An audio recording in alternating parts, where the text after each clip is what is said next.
serve as a strategic advisor to Agree and a senior fellow at the Meridian Institute, where this program is housed.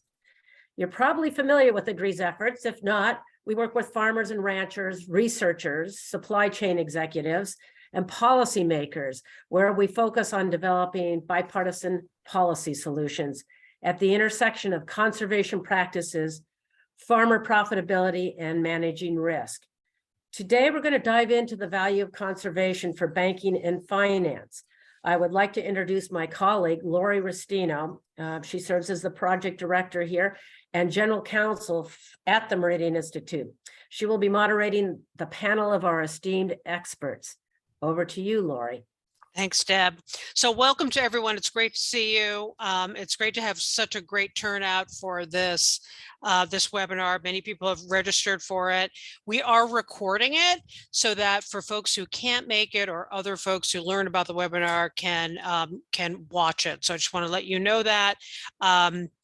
And if you have any trouble connecting to audio, you can dial into the number that you saw on the invite. So again, just to echo what Deb said, we're super excited to be hosting this panel today.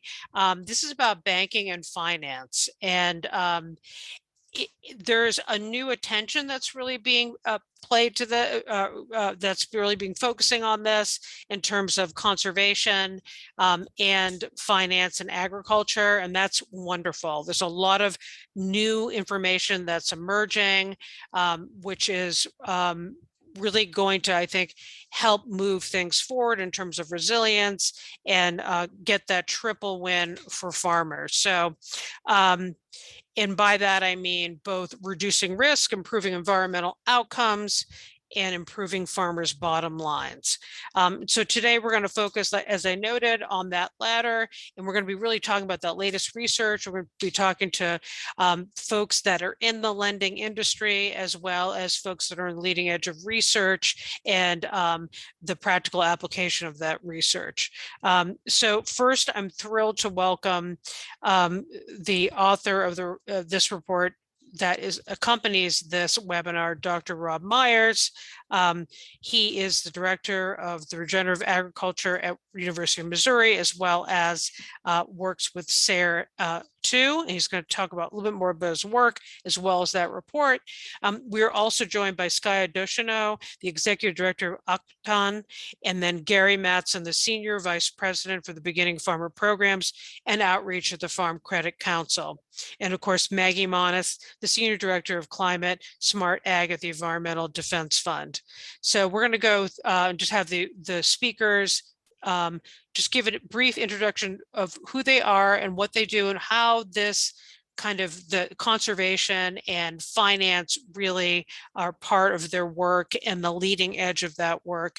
And then after that, we will kind of go into a kind of an open discussion, and we really welcome all of your questions and answers, or questions rather, we hope to give some answers. Please post them in the chat. That's going to be moderated. And we really would like this to be interactive. So over to you, Rob. Thanks, Lori. We appreciate you being here with us today. Really pleased to be part of this great panel. And we're also excited to be releasing this new paper today that will be available to you as a link in the chat. We recognize that there's been a growing interest in conservation programs across the United States. And of course, this is not a new thing. It really goes back decades, even back to the Dust Bowl, the interest in conservation efforts. But I think if we look over time, there's often been a presumption that we do these conservation programs for the benefit of the land, but not necessarily for the pocketbook. And in fact, as you look at the way we've handled it from a government standpoint, we've often provided incentives, financial incentives to farmers to do these practices, and understandably so. However, more recent data is helping us recognize that there is, in fact, economic benefits to be gained from several of these conservation practices. And particularly in the paper that we're releasing today, we looked at some of the key soil health practices like no-till and cover crops. As you're probably aware, these are being used widely and on increasing acreage. Cover crops are being used on more than 20 million acres today, and that number continues to increase every year. In fact, I would personally expect we'll probably double the cover crop acreage over the next 7 to 8 years, certainly within a decade. No-till is even more widely adopted on over 100 million acres in the United States, and in some states is really the predominant system being used. So what we wanted to do in the paper that was released today, and I know we'll be talking about with the panel, is look in particular at those two practices as examples of how conservation can impact farmers' bottom lines and what that might mean for people working in the farm finance sector. So, for example, if you're working on appraising farmland, you might wonder, is there any extra value to the land from doing these practices? I think in the past we've assumed not, but I think new data is starting to change that picture. We've also wondered, how is this going to affect farmers' annual profitability? And does that have any implications for loans that they're being considered for or other financial aspects? Certainly, as we have farmland managers working with operators on the land, they're also going to be wondering, whether these practices make sense for that farmer and the landowner to achieve profitability with the operation. So in the paper, we did a few things. We looked not only at the big picture of conservation, but also some recent data that's available. Fortunately, there are some large-scale studies that have been done. And the first one I want to mention is a set of 100 farmer case studies from a number of states done by the nonprofit Soil Health Institute. If you're not familiar with that organization, they work not only nationally, but internationally, have a large team of soil scientists and soil health experts working with other partners, including economists, to study what kind of progress is being made with soil health and where we need to go in the future. And the set of 100 case studies they did, I found particularly illuminating, and I think you would too. And we've got those summarized in the paper with more details on the Soil Health Institute's website. So just to mention a couple of key data points from their work, in looking at their case studies, they primarily focused on corn and soybean operations, although they had a number of farms that also had other crops like cotton and small grains, sorghum. And they found, for example, with soybeans, that 88% of the farmers in the project had an increase in net income. And it was a pretty sizable increase in net income at an average of $45 an acre for soybeans using soil health practices, which in this case principally meant either no-till or other reduced tillage, often with cover crops. Likewise, corn was a pretty similar picture, with 85% of the farmers showing an increase in net income. And in that case, the average was even a little bit higher at $51 an acre. So that's a very simple summary of what was an extensive set of case studies. You can read a lot more about that, not only in our new paper, but on the Soil Health Institute website. Now, I want to emphasize this is not the only set of case studies that's been released recently. It's the largest set on soil health practices, but there are several other groups that have done case studies, and we highlight some of those in the paper. Another thing we did is look at survey data from farmers. There's different types of data we can look at when it comes to understanding the economics of these practices.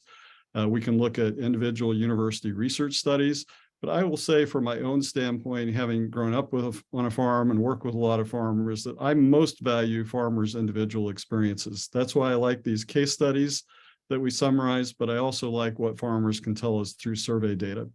So we summarized through the U.S. Department of Agriculture Sustainable Ag Research and Education Program data from about 500 farms in the National Cover Crop Survey, and looked at what kind of yield impacts those farmers had from cover crops and also what kind of expenses they had. And from that evaluation, we looked at it in a couple of ways. We looked at farmers as a whole across those 500 farms, and what we found was taking on average about 3 years for farmers to break even in the cost of cover crops, because there is a cost to buy the seed and get that cover crop established. At the same time, even though it was taking a few years to get on average a net return on the cover crop operation, we found that there are a lot of scenarios in which that payback can happen more quickly. For example, if they're battling herbicide-resistant weeds, which are becoming a worse problem in many areas, or if they're dealing with soil compaction, or grazing the cover crops, is just a few examples. In fact, we look at 7 different scenarios in which those cover crops can pay off in just a year or two. So bottom line, in the paper we released today, we provide a lot of evidence to show that cover crops and no-till in particular, along with other conservation practices, are paying economic dividends to producers, and that these are things, as we look at our farm financial evaluations, that we can factor in more intensively going forward, not only into the operating returns for farmers, but into the value of the land in terms of its resiliency and productivity going forward. So that's a few highlights from the paper, and I will turn it back to Lori for our additional panelists. Thanks so much, Rob. As always, we're honored to have you with us and to share that really valuable information. I'm really pleased to turn it over now to Skya Ducheneaux in her role as Executive Director of Akiptan, and to really talk about, from the lender's perspective, especially CDFI, how does conservation really play into what you do, and to share a little bit about your work. Thank you so much, Skya. Over to you. Good morning, everybody. My name is Skya Ducheneaux. I'm the Executive Director of Akiptan. I am an enrolled member of the Cheyenne River Sioux Tribe. I've been here since I was born, and I grew up on a cattle ranch on the east end of the reservation. And I was fortunate enough to get to be the Executive Director of Akiptan. We are a native CDFI focusing solely on agriculture lending. There's such a large unmet need and such a demand in this one specific industry that we focus all of our efforts there. For those of you who aren't familiar with CDFIs, we are nonprofit lenders. And the differences there between us and a traditional lender is, while there's laws we have to follow, we're not regulated like banks, so it allows us to have more flexibility. We're designed to take on more perceived risk. I'm really hesitant with the word risk, but we're supposed to take on more risk, and we also get to apply a plethora of technical assistance, helping them build their financial capacity in addition to the lending. So Akiptan specifically began lending in January 2019, and we really tried to break the mold from what we had traditionally seen, and to try to find something that worked specifically in Indian country, but that can be replicated outside of it with our lending philosophy, which circles back to just being a patient, innovative lender in different ways that we have put pen to paper to figure out a better way to lend. So specifically, some of the things that we will do as a native CDFI lender are we'll do like up to 5 years interest only, which allows our producers to take their profits and invest them back into their operation to upgrade machinery and equipment, to implement conservation practices, to purchase more livestock, whatever it may be, to help them build their balance sheets. And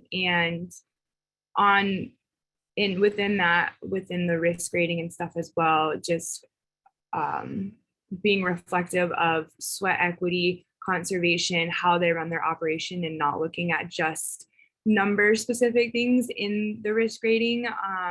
And we also do a plethora of technical assistance around conservation. We're working on programs that would also help us to re-grant money for different conservation efforts. And then making sure that our producers have all the resources that they need, making sure they've got their NRCS, their local NRCS office contact number, making sure they're getting in with them, learning about the programs. And then there's also different tribal conservation efforts that we connect them with. Just very innately in native agriculture, you can find conservation efforts, whether you want to call it anything specific or use fancy terms, or just as a lot of our producers view it as, is just doing the right thing and taking care of the land. You take care of the land and it takes care of you. So the dynamic in the terminology sometimes is a little bit different working with our producers in Indian country.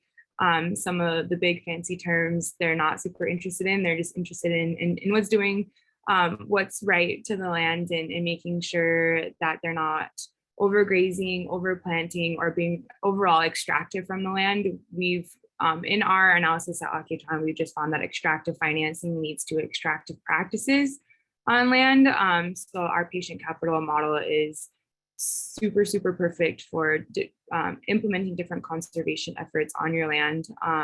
Since time immemorial, with companion planting, the Three Sisters Garden, terrace farming in other areas of the country and different things like that. Like Indian agriculture has so inherently been conservative agriculture, and we just want to make sure to continue to reflect that in our present day lending and our present day practices with our producers.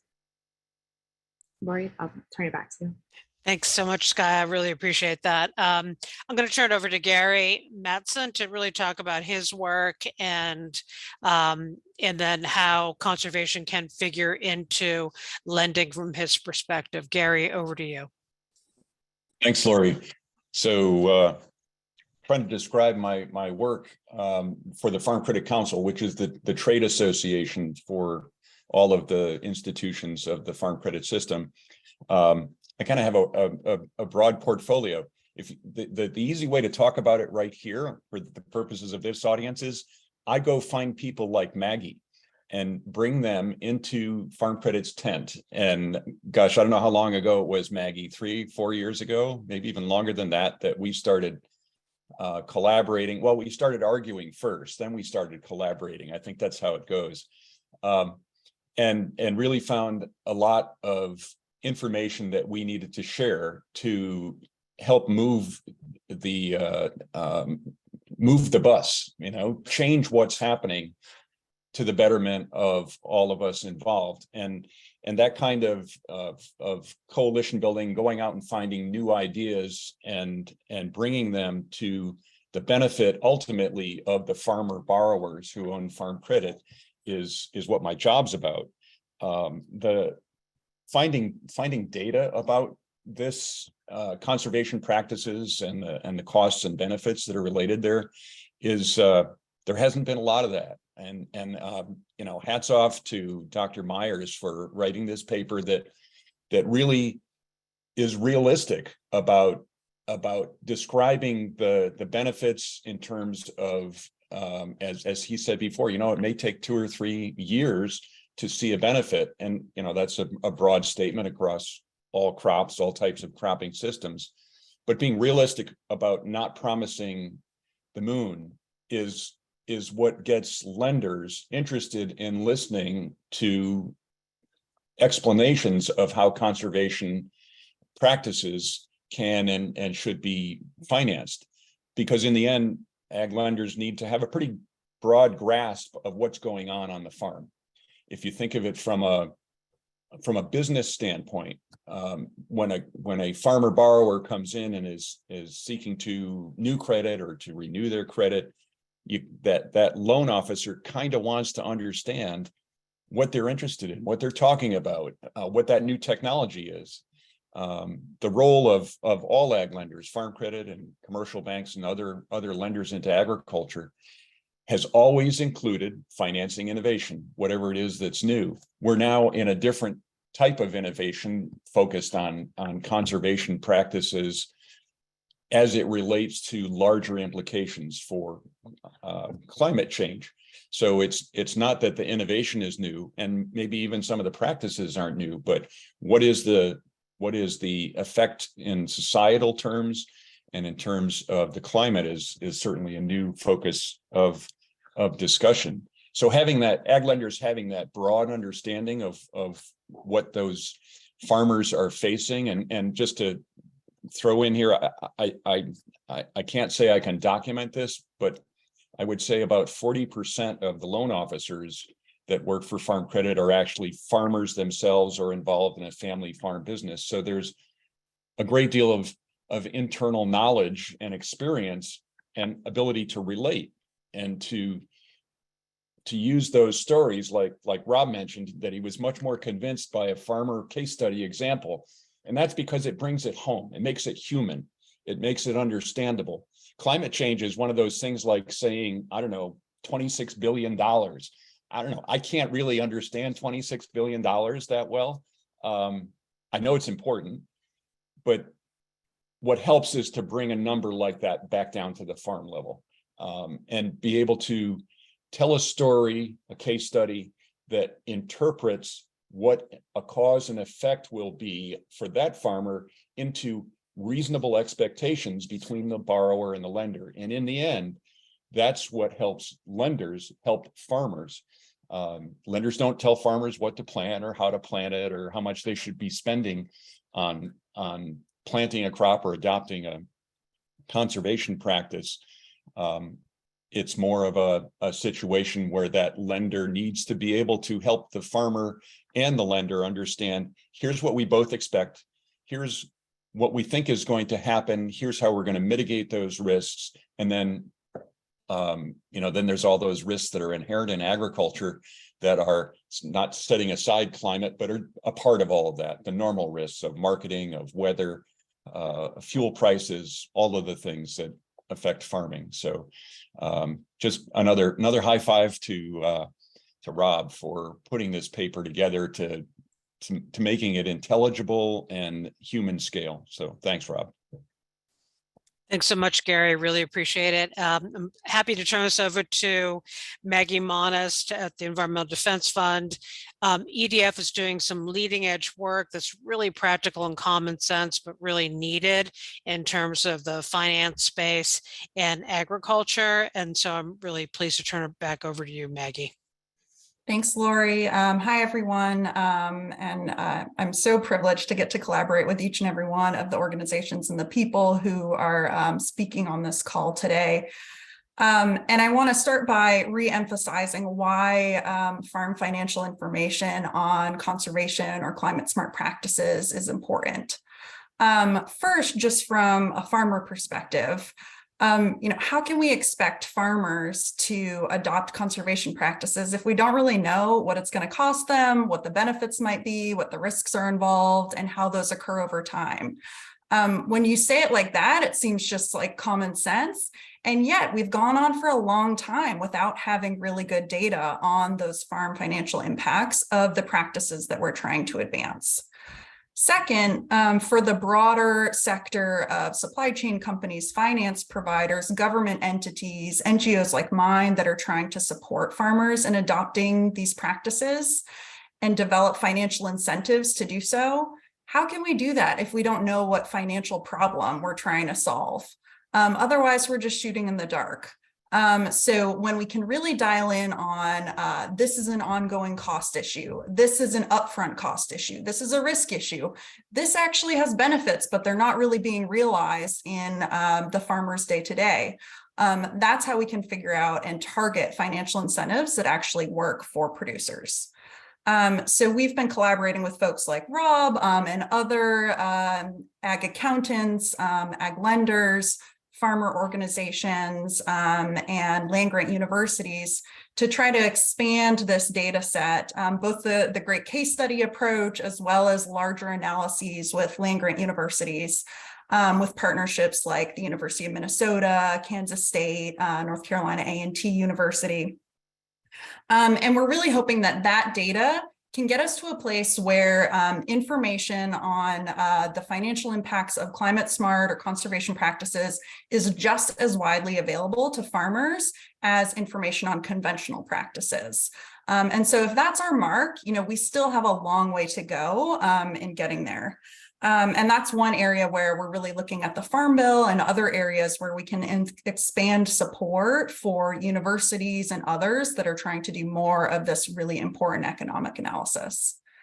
Then if we switch gears to thinking about farmers' closest financial partners, their finance providers, their lenders, EDF works with ag lenders throughout the US and also internationally on understanding the risks that climate change poses to their clients and therefore their own businesses, and also how they can be more proactive in financing climate smart agriculture. Late last year, we produced a survey of 167 agricultural finance institutions around the world with Deloitte, which as far as we know is the first ever really focused on climate risks and opportunities. And what we found is that 87% of ag finance institutions believe that climate change will pose or is already posing a material risk to their businesses. And yet, despite that, just 24% are currently incorporating climate change in a significant way into their decision making. So we have a ways to go in terms of closing that gap and making sure that ag finance providers feel like they have the data, information, and other resources they need to really be aligned in terms of where they see the risks are and what they're doing about them. We also found that more than half expect that climate change will negatively impact the financial situations of their farmer clients. But also more than half of lenders also believe that climate change will create new business opportunities for them, such as increasing demand for new financial products. Based on that, just a couple weeks ago, we released a climate strategy guide for agricultural lenders so they can start figuring out where they currently are and what might be reasonable next steps for them to figure out how to better incorporate the risks and opportunities associated with climate change into their own businesses. And again, you know, this kind of data that we're talking about can really fuel that transformation. So just under half of the ag lenders that responded to our survey cited the lack of data as a major barrier to the development of climate strategies or financial products that would support farmers in adopting climate smart agriculture. So I want to end on a couple of examples of things that are working now. We are seeing increasing action in this space. EDF collaborated with Farmers Business Network to launch a farm operating line rebate program where if farmers meet environmental standards set by EDF for nitrogen management and soil health practices, they get a 0.5 percentage point discount off of their operating line as a rebate. And we've been trying to be, you know, very kind of transparent about the progress of that pilot and as it moves along. So last year was the pilot year. It was a $25 million pilot. And it was oversubscribed. We had 48 farmers across 18 states sign up for and participate in that loan. So much that FBN has expanded and doubled the size of the program this year in 2023 to 50 million. And we're going to be releasing the environmental results of that the pilot year sometime this summer. I also wanted to note that catalytic capital is a really important other ingredient in making this whole recipe work. So we've noted the importance of data. We got to keep plugging along and making sure we have the right data for farmers and financial institutions. But sometimes we also need some low-cost, flexible capital to kind of grease the wheels and allow people to try things. Akiptan is an amazing example of that. Their use of catalytic capital allows them to provide the capital that their producers need and serve them in the way that they need to be served. We're also seeing new federal government investments like climate smart commodities.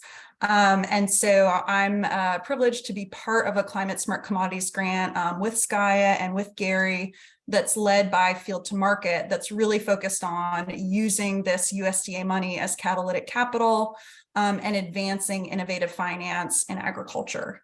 So I'll end there, but thank you so much for including me. And thank you, Rob and Agree, for your great work on this topic. Thanks, Maggie. So Maggie's really queued up some of the general questions I wanted to ask the panel today, and then we're going to go into the folks, the invitees that are kind of listening in and providing some comments. And so one of them is data, which is really important, and that's kind of a theme throughout the comments that you all made. Obviously, this is a recurring theme too about privacy. There's real concerns on the part of farmers regarding their privacy, the use of data. And of course, you know, there's this other kind of theme that private companies do have a lot of data, and they have for a while. And so there's this concern about government's role with data, but yet data seems to be really the engine to understand and be able to better serve both producers and improve programs and better target things. So how do we bridge this gap? And would anybody like to talk about that, about kind of producers' concerns about the nature of the data and then how that can be used in a way that gives them some kind of sense of security about that, maybe some control, but yet be able to contribute to how we know and understand and are able to better improve outcomes for farmers in a plethora of ways. Any takers on that one? It's a juicy one. Or should I just call them? Rob, you're off mute. Skya, please, you brave yeah. soul. Because we do a lot of like data gathering here at Akiptan, and when we talk to our producers about it, we just talk about how it informs work. It allows us to get more funding that will in turn bring positive changes to their organization, more patient capital in the form of loan dollars, potentially more like re-grants that we can bring through. So we're just like take a very honest and transparent approach. We're like, this is the data we like to gather. Here's like the results. And explain to them that it's all like aggregated out. We're not specifically looking at tiny little things and sharing that. We share data as a whole, and that informs our work. That's how we get better. If we don't gather these things, we can't get better. We can't do better. So we just take a very honest and transparent approach and feel out their level of comfortability. And if they're not comfortable with sharing some of the more specific things, then that's fine. We'll move on. But we just explain to them like, this is process. This is how we do better when we know better. And we gotta all take one for the team and help contribute to that data. So thanks, Skya. That's really helpful. Rob? Well, I want to reference another recent Meridian report, and maybe Madeline can put it in the chat, where we were fortunate to work with the U.S. Department of Agriculture on a very large data set, looking at a unique weather event in 2019, where we had 19 million acres that could not be planted. So I didn't spend much time talking about it in my opening remarks, but in the paper we released today about the farm financial community risk, as we've been talking about here briefly, is a key factor. And this earlier Meridian report that came out a few weeks ago gets into that in more detail, looking at what happened in 2019 and whether cover crops and no-till in that case could help in several Midwestern states. And we found by carefully protecting the farmer data, keeping it anonymized so that we're looking just at aggregate values, we're able to look at thousands of fields and see a clear pattern that risk was reduced for farmers using those conservation practices. So I think there are ways that we can do these large-scale studies with either USDA data or working directly with farmers themselves, such as through case studies, where farmer confidentiality is very carefully protected, and yet we're getting the type of data we need to answer the questions that we all face, and better managing our farming systems and improving the profitability of farming overall. Thanks so much, Rob. You can see the link to that report as well as a report that is part of this webinar in the chat. And you can also get that and more sources at the Meridian Agree site. Just want to note that. Maggie, do you have anything else to say? I'm going to put you in the spot a little bit because I know that you work with Finbin and there's a real benefit, and there's ways that farmers can really do financial benchmarking with conservation practices as well as other practices, production practices that are really helpful. Do you want to say anything about that, about some of the leading edge work that's happening across the country? Absolutely. Like you said, there are some land grant universities that have existing great farm financial data sets. And so, step one is recognizing, to your point around data privacy, these are existing trusted sources of information, both by farmers, by lenders, and by others in the space. So we definitely look to collaborate with them. And we are trying to do two things. One is trying to better correlate farm financial performance with climate impacts. That's a project that we're doing with Kansas State with their farm financial database.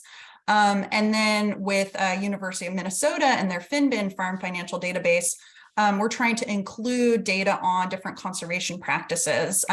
They already had no-till, they already had crop rotation. And so we were able to bring in cover crops as an additional practice so they can see how these different practices interact with each other and the farm profitability impacts over time. That's really important, but the next step is making sure that's available more broadly through more universities, to more crop types, to a variety of types and sizes of farms. So that's, we're collaborating with Agree and others to look at the Farm Bill as a potential opportunity to expand support for that kind of analysis. Thanks so much, Maggie. Gary?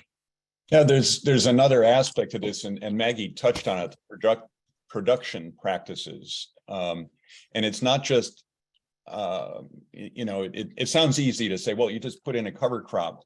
But from a farmer standpoint, that's the ultimate management problem. Is I'm getting my crop off, that is my income for the entire year, and I'm managing flow of tons of bushels of whatever it is that I'm growing off the farm, and you want me to plant a cover crop the next day. It's a management problem. And getting that into the implementation of planting a cover crop into a management scheme of that farm is a lot more difficult than it sounds. And we're not talking innovation here. We're talking about who's going to drive what truck where, and which tractor is going to pull the planter. And it's a different set of problems, but it's not something that we should ignore as we try to help farmers adopt conservation practices. One is seemingly simple as putting in a cover crop, but the other data, like what Rob has provided and what Maggie's talked about, all go towards having those trusted advisors, whether it's an ag lender or cooperative extension, to be able to reasonably reference that sort of information, and to have internalized it with case studies like Rob mentioned, so as to be able to tell the story to others. So it's one thing to be able to convince data nerds like us about, gosh, this is a really good thing to do, and it's another language almost to be able to help farmers internalize that message and say, I understand what you're asking me to do now. Now I can think about those logistical problems of planting a cover crop during my most busy time of the year called harvest. Thanks, Gary. So that leads to a really important point, which is, what is the role of the lending community? And then how do you bridge? You don't want, it doesn't really work to really tell farmers what to do. That's not really a role, but what needs to happen in terms of lending? What kind of information do you need? What is that interaction with producers in terms of really supporting, data, science-driven application of conservation practices that really help that bottom line? How does that work? And I open that up to both Gary, but others. So maybe Gary, you have some thoughts on that. Well, right off the bat, just to frame it a little bit, it's easy from the outside, from a non-lender perspective, to say, well, you just need a lending program to take care of this, right? To do that lending thing about conservation practices. And a program is a very different approach, and I would argue less effective than having an idea that what you're looking for is a lending solution, because whatever is happening on that farm, the actual lending for the practice of the conservation practice is only a small part generally of what that farmer is borrowing money for and how they expect to pay it back. So that thinking in terms of being flexible with terming out a loan for a longer period of time so as to accommodate the yield benefits or the resilience benefits of that conservation practice is a lending solution. It's not a program that says, well, if you do this thing, we're going to lend you money at a cheaper rate to accomplish that. Because in general, the rate of the loan rate, the interest rate is not exactly probably the best way to go about trying to influence what a farmer is trying to accomplish in terms of conservation practices. Just like you can find any number of people that criticize the $5 per acre payments for putting in a cover crop, because the logic was, well, if you only pay somebody once, they're only going to do it once. Well, the same sort of logic can apply for lending. What is more informative, and back to what Rob has provided us here, is there's actually economic benefit in doing these practices that will accrue over time, rather than saying, I'm looking for a gold mine, or silver bullet, I guess would be the best way to put it, or a better way, that the things that a lender needs are more likely going to be attuned to the farmer's long-term success than they will be attuned to, gosh, I got a great program for you that is somehow going to miss that long-term sustainability in economic and environmental terms that we're looking for over time. Thanks, Gary.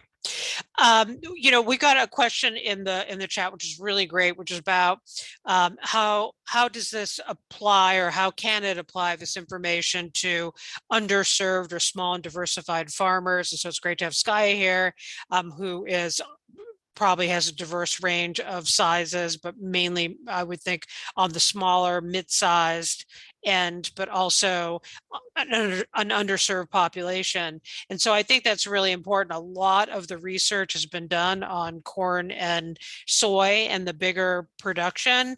And this goes back to data too. Even with that, we do have good amounts of data for those conventional larger farms, but not always for other practices, and not necessarily for diversified farms and small and mid-sized. So how do we really apply some of this knowledge, or how do we develop new knowledge or relearn knowledge that has been existing in the past to really influence and inform lending decisions? Skya, do you have any thoughts about this? Yeah, I have lots of thoughts all the time, Lori. I figured you did. Floor is yours, my friend. Yep. Off the top of my head, when it comes to applying the data, it's usually never going to match like perfectly even and perfectly square when you're going like large conventional farms to smaller operations, but there's definitely still a value add. And I think that's kind of where you start making your case making and your technical assistance process. When we're working with a producer and trying to introduce new ideas to them to grow their operation, it's more so along the lines of like, hey, here's this case study. I know you have this piece of equipment that's paid off that you've been using for the last 20 years. But maybe if we upgrade that to a no-till drill or something else to be able to help your operation, and you can see some of the profits that they are seeing if we upgrade your equipment that also implement these conservation practices. So like it's just kind of some of like case making, because you can't tell a farmer or rancher or producer or fisher what to do, and it's kind of just a little bit about implementing the new ideas and showing them some of the case studies and showing them some of the KPIs and the data to help encourage and inform their decisions. That technical assistance process is super, super near and dear to our heart. We very much take a partnership approach and have them also put pen to paper. A lot of them have very vague goals, and conservation is usually a part of it. And so we help them put pen to paper. Also realizing that we're not the experts, so we try to have TA partners who can help with some of the other conservation efforts. I went to school for numbers and finance. I didn't go to school for soil, so I very much try to stay in my lane with the specifics, but we make sure to get them the partners that do know the specifics and can help them with the implementation. When a producer comes to us with an idea to better their pasture rotation for their livestock, to help with grazing patterns and drought resistance and stuff like that, we're like, yeah, so financially you're going to need money for more equipment and supplies, but specifically like the grazing plan, how that's going to work, like let's find you an expert for that. So it's very much a collaborative approach. And then kind of going off of some of the earlier conversation, I mentioned risk grading, like conservation practices very much need to be in a risk grading, just as much as the numbers. When we were talking earlier, I mentioned proper conservation practices are going to get you through a weather disaster 10 times better than an 800-point credit score will. So it's super important to have both aspects in your risk rating, if you're having conservation practices, your operations more resilient, you should be receiving a lower interest rate or some other benefit for that, in like the land values and stuff, because you've got that increased production, and it definitely needs to be reflected in there. So those are just 2 points I kind of wanted to follow up on. But as far as applying it to Indian country or other minorities, it's never going to fit perfectly and duplicate perfectly, but I think that's where we start. And then once we start having our own data, then we gather that data, we publish it, and we should talk about Indian country or other minority farmers and producers in smaller operations and stuff like that. Thanks so much, Skya. Maggie, you had something to say? Yeah, I just wanted to build on what both Gary and Skya said, because they make really important points about the relationship between lenders and producers, and those relationships often, carry on for many, many years, even generations. And they're really important partnerships in farmers' lives. And also lenders have a lot of different tools in their toolkits, to Gary's point, that they can use within the context of that relationship to support the producer kind of wherever they are on their journey. So like when we think about what lenders can do about this, step number one is, depending on where they are, really understanding what's going on with the producers in my region and what are the things coming down the road. What are the climate impacts we need to be attuned to? This is going to look different if you're in North Carolina, like I am, where we're getting hurricanes seemingly, every other year. Or if you're in California, where, there's massive drought, although, until this year now, they've got way too much water. Then like really understanding what are your leading producers doing that's helping them either, mitigate climate impacts or adapt to climate impacts.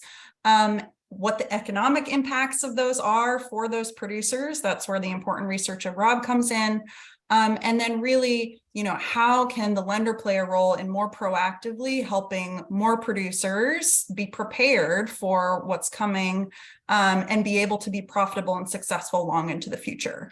So, we are interested in new products, because I think that shows farmer demand for different things that might help them on this journey. But we're also really interested in client engagement and outreach and education, in looking at underwriting. There's a whole array of ways that lenders should be thinking about this. And the most important thing is that they take that holistic strategy and not just be pointing at like one thing as the answer. Thanks, Maggie. I'm going to pivot to you in a second, Gary, but I also want to queue up. What do lenders need in terms of, we've heard talk about scorecards before, like what is it that would really help make the case for conservation and the finance? So I want to allow you to make whatever comment you're going to make, but also if you could also kind of directly answer that too, that'd be great. Sure. Thanks, Lori. So to stay on that other topic of what can a lender do for smaller scale farmers or minority farmers? I think one of the things that we fail to do when we're talking about this is so what are farmers actually doing right now for conservation practices? And let's ask NRCS, the National Conservation Resource Program, and the one of the most popular programs, and it's fairly small in its overall impact. I think the largest grant is $80,000 for an EQIP grant, Environmental Quality Improvement Program. So that's not that it can't be used year after year by a larger scale farmer, but it's certainly accessible by smaller scale farmers. And that's kind of the bread and butter of farm lending, is, at least for farm credit, is doing that financing for those existing programs. An EQIP grant is a 50% cost share. So the farmer has to come up with half the cost, and the grant is for the other half of the cost. And farm credit would frequently finance that entire project, with the anticipation that half of it is going to be paid off in a year or so when that conservation improvement is accomplished. And then here's the important part that's not a program: just term out the rest of that loan for the other 50% of the farmer's share of that 50-50 cost share over the appropriate number of years that the farmer says, here's what I think I can handle. Here's what my balance sheet can handle, as well as here's what I think where I think the cost benefits will accrue to me, that 3-year, 2-year, 3-year, 5-year, whatever that might be. So it's not like lenders, like ag lenders, like Farm Credit aren't doing that. That's basic blocking and tackling. That's the everyday stuff that's already being done in terms of conservation financing. And it's the financing side of it isn't a program, it's a response to what the farmer's doing. So what, to your other question, Lori, what data, the kind of cost benefit analysis to get it down to that, where Rob is getting us a lot closer to that, is certainly compelling, right? And to be able to tell that kind of story based on data, which is why Farm Credit's participating in some of the projects that Maggie has, that is trying to collect that data on a wider basis with a bigger footprint into a more accessible database that is able to be used by researchers, because in the end, we're not looking for a huge yield gain. We're not looking for a huge change. The benefits of these practices are fairly small, and it's not a compelling story. Like, if you do this thing, you're going to have a 20% yield increase. Well, nobody can promise you that one. And helping set expectations within the farming community by lenders for what's realistic and what can be accomplished with conservation practices is really what that kind of cost benefit data helps us do. Thanks, Gary. So we've had some really good questions in the chat. I really appreciate people's questions. Some of them have focused on data for other practices that are really important, like edge of field, for example, and then also the kind of the trust level, and does Skya and her work feel that how is she able to get some of that data? And so those are two different, but I really wanted to note them because they're very, very important. One of the things I want to just note, and Skya, just if you have thoughts about this, which you might, I think that CDFIs are really on the leading edge of experimenting and understanding with that kind of really kind of intimate knowledge, and working with small, mid-sized and other kind of producers. When I think about California Farm Link, when I think about what you're doing, there's also CDFIs in the Midwest and Chicago, as well as in the Carolinas, and they do some of the really leading edge work when it comes to finance. And can you just talk about how that really plays in kind of your role in that kind of ecosystem? Yeah, I seen that question in the chat. I'm happy to answer it. So I think because we're a nonprofit lender, like, yes, we do get a little bit more trust. But as a whole, like when we were creating Akiptan, we're like, how can we make lending indigenous? Because it's just innately not. And part of that was focusing on the relationship side of lending just as much as the transactional side. So we're also super intentional about building those relationships with producers, which builds the trust and gets them comfortable. We are incredibly transparent at Akiptan. When we close a loan, we go through each provision and we explain it, and we want them to fully understand what they're signing on to. We fully get their participation in the projections and the business planning. And then post-closing, we intentionally do quarterly check-ins with them as well, just to continue to build that relationship. Those quarterly check-ins are usually really informal. We'll tell them, like during COVID, for example, we talked about CFAB, EIDL, PPP, or different programs that they would be eligible for. Sometimes we talk about their senior graduating high school. Sometimes it's budgeting questions. Sometimes it's not sometimes, most of the time it's about the weather. We all know farmers and ranchers and other producers love to talk about the weather. But it's really, really intentional relationship building and taking extra steps to build that relationship.